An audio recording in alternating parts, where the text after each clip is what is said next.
Prashan De Visser, tell us a little bit about the work that you're doing and the difference that you see religions making to the peace-building space. Thank you. Good morning. And Airborne, Vanakkam, Assalamu alaikum from Sri Lanka.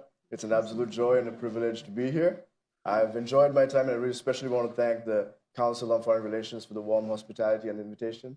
Despite the cold weather and being out of my mind trying to figure out how to endure it, your warm hospitality has made all the difference. But when I leave tonight, I won't miss the weather. So it's a privilege to be here. The grassroots movement, we started our work in Sri Lanka just before the end of the civil war. Sri Lanka has seen cycles of violence in nearly 77 years of independence. We've had almost every 15 to 18 years, we've had cycles of violence along ethnic lines, along religious lines, along political ideology. And each time we've seen young people have been lured into violence, brainwashed into believing that violence is the only way, that there may be justice, there may be a better thriving future. And that lie has been passed down from generation to generation. No justice was accomplished, no thriving future was accomplished. We were worse off for it.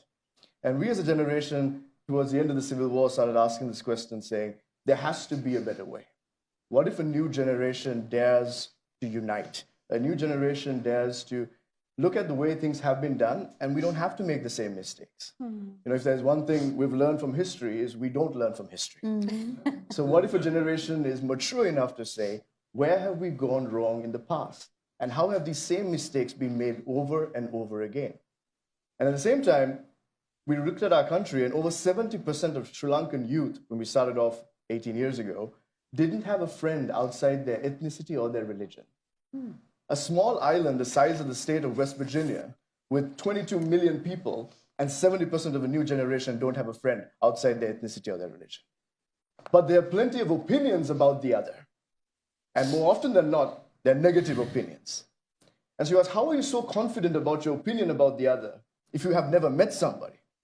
And after a little bit of thinking, they say, my grandfather told me, my father told me, elders in our local communities told me.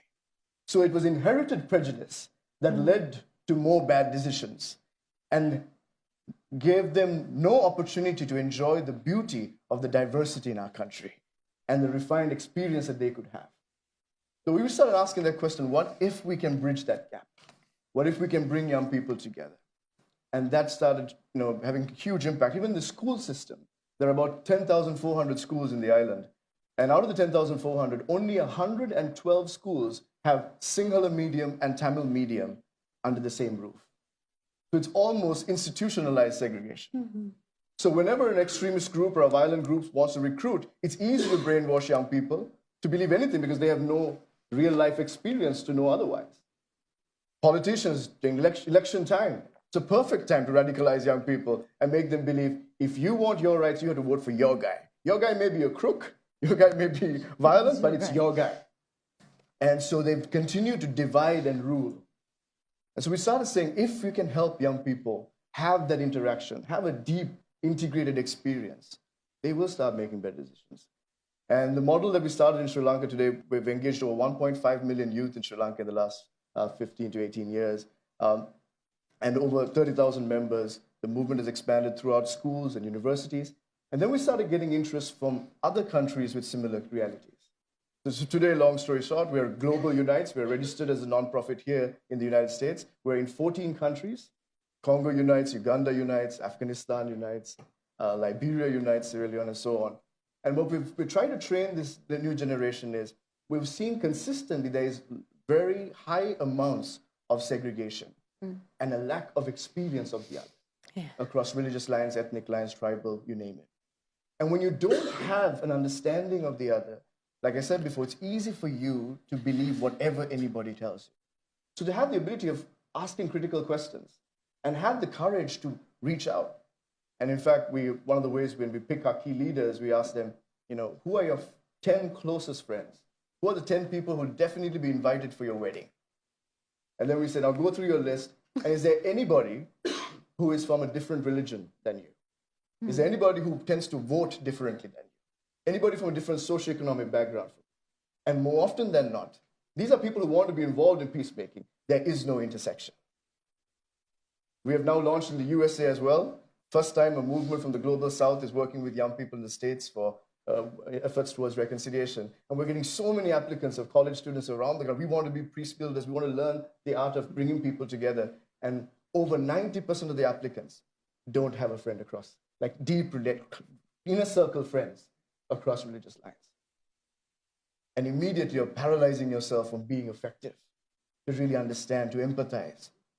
This morning I was reading scripture, the second letter of the Apostle Peter, and there was something in it that I thought I should share. It says, for this very reason, make every effort to add your faith goodness, and to goodness knowledge, and to knowledge self-control, and to self-control perseverance, and to perseverance godliness, and to godliness mutual affection, and to mutual affection love. Mm-hmm. And I started looking at this in the work of interfaith engagement. If we've been starting to work on interfaith engagement, it's important that you see the goodness of one another, and that you look at people and you say, they're made in the image of God.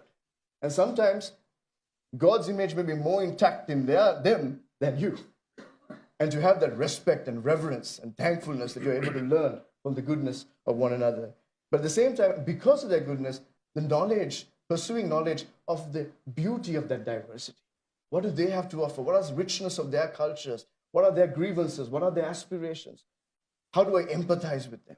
And when we build on that knowledge, I believe we have a capacity for self-control, of to be respectful, to be kind, and not to just say what's in our mind or just walk away or cancel them out when they offend us. To have that control that goes beyond our emotions. And that self-control gives us the ability to persevere during tough times, when we can't stand one another, when geopolitical issues and political issues just tend to make us want to walk away. That gives us the ability to persevere through that time.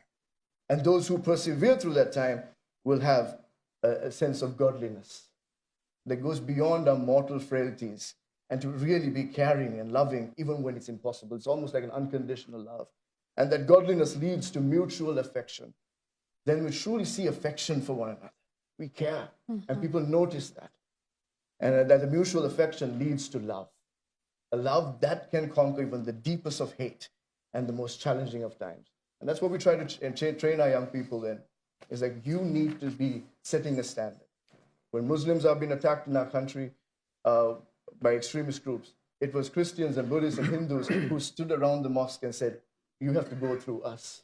These are young people who had now mutual affection and love for the other, that they were willing to put their life on the line for the other. Mm-hmm. Fighting for justice is far more effective when we're doing it across communal lines, as opposed to fighting by ourselves and having mediocre results. So I believe there's hope, I believe there's momentum, and the next generation needs to be at the forefront and not token representative seats at the table.